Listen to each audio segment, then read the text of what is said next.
I'm about to show you why obsessing over money is the very thing that's keeping you poor. That probably sounds backwards, right? Well, stick with me because I'm going to show you the step-by-step process as to why it's not. And if you stay to the end, I'm going to show you and even prove to you why people that have money and are wealthy, they rarely talk about money at all. Let's go back for a minute to the California gold rush back in the 1850s. People left their families and risked everything and rushed to the West because they were obsessed with striking it rich. But here's the twist. Most people, they left broke. Do you know who did get rich? The people that sold the shovels, the tools, even the Levi's jeans, because they weren't really focused on the gold itself. They were focused on value. They provided a tool to enhance the experience, not the chase itself. And unfortunately, this is a pattern that we keep seeing over and over again throughout history. And it wasn't just the gold rush. In the 1920s, that obsession was the stock market because for some reason in people's minds, stocks can only go up. People mortgaged their homes, invested their entire life savings, they bet the farm, all because they were chasing that quick dollar. And you already know how it ended. It ended in the crash of 1929, and that one single obsession triggered the Great Depression as we know it. Families destroyed, life savings up in smoke, businesses collapsed. In a decade of suffering, all because people thought money itself was the end game.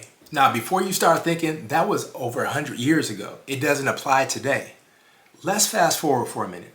Think about the early 2000s. You had the dot-com bubble.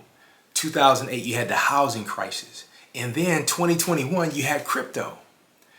Each time in history where people just focus so much and they repeat this same process over and over again because they're chasing this fast money, they end up losing it all. So here's the real question.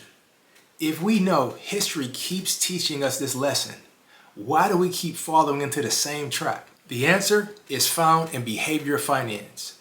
Nobel Prize winner Daniel Coleman studied how humans make financial decisions and found something very fascinating. When money becomes the main focus, our mind shifts into what's called loss aversion, meaning that we fear losing more than we enjoy winning. So we cling, we panic, and we chase. And that same obsession of not losing is the very thing that causes us to lose. Let me break down 3 ways money obsessions keep people broke. Obsessions make you short-sighted. Because when all you think about is how can I get it right now, you totally ignore the long game.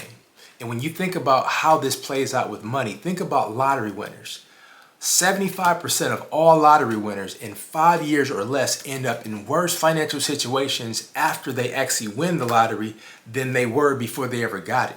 Why? Because they only focus on the money that's in their account, not on systems, habits, or lasting wealth. And here's the thing, you don't have to be a lottery winner to be in these same situations. Most people do this every single day because they chase the next raise, the next bonus, the next hot investment without ever asking, how does this fit into my long-term wealth strategy? Reason number 2, obsession shifts your focus from value to price.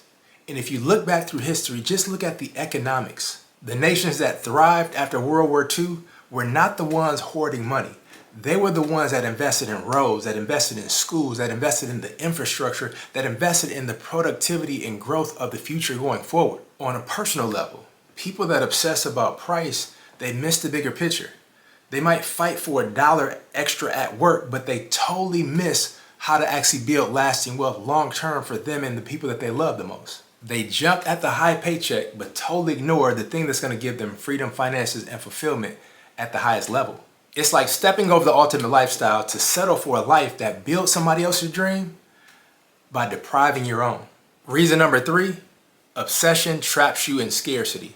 When you think about people in the Great Depression, most people were only thinking about how can I afford bread for today? And as a result, they never acquire anything beyond that because what you expect is what you experience. When you focus on value, you see beyond money and you're compensated accordingly. If your mental energy automatically goes to, I don't have enough, your brain doesn't allow you to see all the opportunity around you because scarcity actually narrows your vision while abundance expands it. And you create abundance by not obsessing over money. And obsessing over money keeps you broke, then what's the alternative? Here's where it gets powerful. Now I want you to put money aside for a minute. Focus on value, building skills, and solving really big problems and creating something that people want bad enough to actually pay for. Think about Bill Gates. Love him or hate him.